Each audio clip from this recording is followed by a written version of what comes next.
Ang oras mo ay limitado, kaya huwag itong sayangin sa pamumuhay ng buhay ng iba. Huwag magpaloko sa dogma na kung saan ay nabubuhay sa mga resulta ng pag-iisip ng ibang tao. Huwag hayaang malunod ng ingay ng opinyon ng iba ang iyong sariling tinig. At ang pinakamahalaga, magkaroon ng lakas ng loob na sundan ang iyong puso at kutob.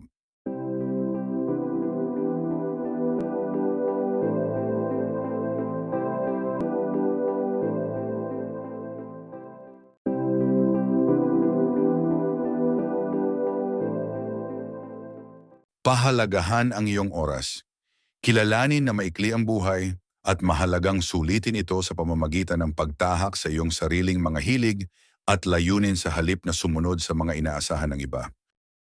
Una, magtiwala sa iyong sarili. Magkaroon ng kumpiyansa sa iyong sariling panloob na boses at kutob.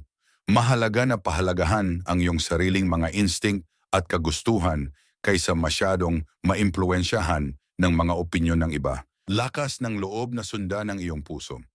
Kailangan ng tapang upang tahakin ang tunay na mahalaga sa iyo, lalo na kung ito ay laban sa karaniwan. Ang pagsunod sa iyong puso at intuwisyon ay maaaring magdala sa isang mas kasiyasya at tunay na buhay.